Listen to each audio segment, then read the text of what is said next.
Dan pemirsa, lalu bagaimana kondisi banjir di Bekasi dan Karawang? Sudah ada rekan-rekan kami, Hilda Ramadanti di Pondok Gede Permai Bekasi dan Leo Chandra di Karawang, Jawa Barat. Kita akan ke Hilda terlebih dahulu pemirsa. Selamat siang Hilda, seperti apa situasi di sana? Apakah sudah berangsur surut? Silakan. Ya baik, selamat siang Fatimah dan juga pemirsa. Betul sekali, memang sejak hari Selasa kemarin di tempat saya mengabarkan saat ini, salah satu titik terparah banjir yang berada di kawasan Bekasi, Jawa Barat. Nah, jika bisa juru kamera saya gambarkan, Dani Martin di sebelah kanan saya ini merupakan salah satu bangunan, dan di bangunannya itu terdapat batas dari air banjir yang kemarin merendam Pondok Gede Permai. Sekitar 3 hingga 4 meter banjir melanda titik di tempat saya mengabarkan saat ini, yakni di Pondok Gede Permai Bekasi, Jawa Barat. Dan saya juga akan berkeliling dengan salah satu warga yang memang terdampak dengan adanya banjir kemarin yang berada di Pondok Gede Permai. Mari kita langsung masuk ke rumahnya. Permisi Mas Hafiz. Saya izin wawancara sebentar ya dengan tim TV One. Nah, Mas Hafiz, ini kan Mas Hafiz kan yang kemarin rumahnya terdampak. Ini kira-kira airnya nih datangnya dari jam berapa sih Mas sebenarnya banjirnya? Sebenarnya untuk banjir itu jam 12 malaman itu udah semata kaki. Cuma emang nggak ada dampak apa-apa karena yang banjir kan kiriman.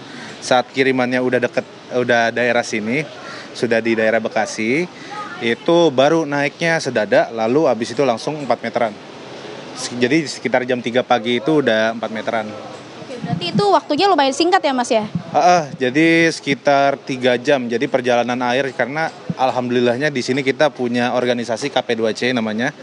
Itu organisasi untuk mengamati debit air dari hulu ke hilir. Nah, jadi kita udah tahu karena ada jam perjalanan si air ini sendiri gitu. Nah, Mas Hafiz, sekarang kan kita lagi berada di rumah Mas Hafiz nih. Boleh tolong dijelasin nggak Mas, kira-kira di bagian sini tuh tempat apa, rusaknya di bagian mana aja Mas Hafiz kalau boleh tahu? Oke. Ini garasi mobil. Garasi mobil. Jadi kalau ditanya rusaknya apa, di sini full air. Oh, berarti terendam total ya? Terendam total. Jadi karena airnya itu debitnya udah sampai over dari lantai 2 juga. Jadi emang 2020 juga kayak gini dan 2025 kejadian lagi kayak gini. Oke, tapi yang 2025 ini katanya lebih parah daripada yang 2020. Betul, lebih parah. Nah, Mas Hafiz boleh dong tolong dijelasin di rumahnya ini kan kelihatannya kerendam nih Mas nih, satu lantai nih. Boleh dijelasin Mas, silakan masuk duluan Mas. Oke. Nah, baik pemirsa, ini kondisi dari kediaman Mas Hafiz yang kemarin terdampak banjir di kawasan Pondok Gede Permai ya Mas Hafiz ya. Nah, boleh tolong dijelaskan Mas Hafiz, ini tempat apa nih Mas yang kerendam satu lantai? Sebenarnya karena di Permai ini, di perumahan ini, mostly orang-orang lantai 1 nggak kepake. Okay. Jadi ini juga emang bahasanya buffer lah, tempat kadang parkir motor di sini atau santai-santai di sini, dan di belakang baru dapur. Nah, jadi saat ada air masuk, karena ini kan langganan bahasanya ya. Karena kan perumahan Pondok Gede Permai itu langganan. Jadi kita emang umumnya yang punya lantai 2 biasanya lantai 1-nya aman, udah dikosongin. Tapi yang bahaya itu malah yang di lantai 2. Oke, berarti termasuk parah juga ya Mas kalau misalkan banjirnya sudah mencapai lantai 2 ya Mas? Betul. Nah, untuk kondisi lantai 2 ini sendiri kira-kira seberapa tinggi Mas? Lantai 2 itu sekitar seperut aku. Seperut orang dewasa. Itu di lantai 2. Lantai 2. Oke, lantai 2. Itu parah juga berarti Mas Hafiz ya. Oke, kita ke bagian belakang sini. Berarti belakang sini apa nih Mas Hafiz kalau boleh dijelaskan? Ini daerah dapur. Oke. Ini kamar mandi. Jadi emang kalau misal banjir di sini biasanya air karena dari selokan ya udah penuh, jadi keluar duluan dari kamar mandi. Dari kamar mandi penuh, lalu masuk ke dalam rumah, bagian rumah. Berarti ini sudah terendam total ya Mas Hafiz ya berarti. Total.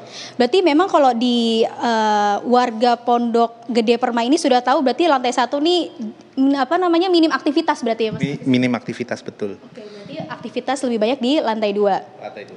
Oke. Kalau misalkan kita ke lantai 2 memungkinkan nggak nih Mas? Boleh. Masih berantakan semua kok. Oke, siap. Mari pemirsa kita lihat lantai 2-nya seperti apa. Gelap ya? Oh, Mas Hafiz, maaf karena kita minim lampu ternyata Gelap karena listrik juga masih padam berarti Mas Hafiz ya? Iya, listrik lagi mati nyala di sini. Jadi dari tim PLN juga masih bolak-balik kontrol monitor.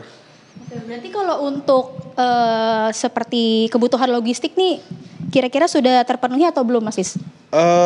Kalau aku sih emang mandiri, jadi emang jarang tapi kalau misalnya orang-orang yang misalnya ada kebutuhan ke BNPB itu so far sih aman, kebutuhan logistik dari masyarakat terkait juga datang, lalu dari juga jajaran Polri, TNI, dari BNPB pun juga saling membantu ya bahasanya.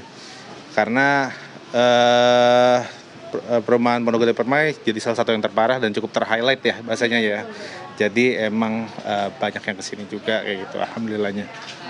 Berarti Mas Hafiz ini kan listriknya belum nyala, tapi pihak dari PLN ini sendiri sudah memberitahu kira-kira kapan nggak nyalanya untuk listrik ini? Sebenarnya dari kemarin itu udah nyala, tapi mati nyala, jadi belum stabil jalannya.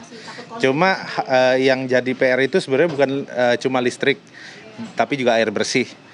Secara air bersih, banyakan karena kita pindahin ke lantai 2 barang-barangnya, termasuk pompa air juga.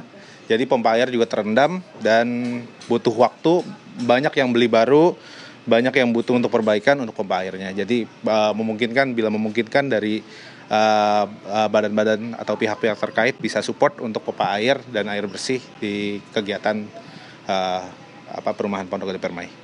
Terima kasih banyak Mas Hafiz atas waktunya. Semoga rumahnya bisa cepat bersih kembali ya masih seperti semula. Semangat Mas Hafiz untuk membersihkan rumahnya nih.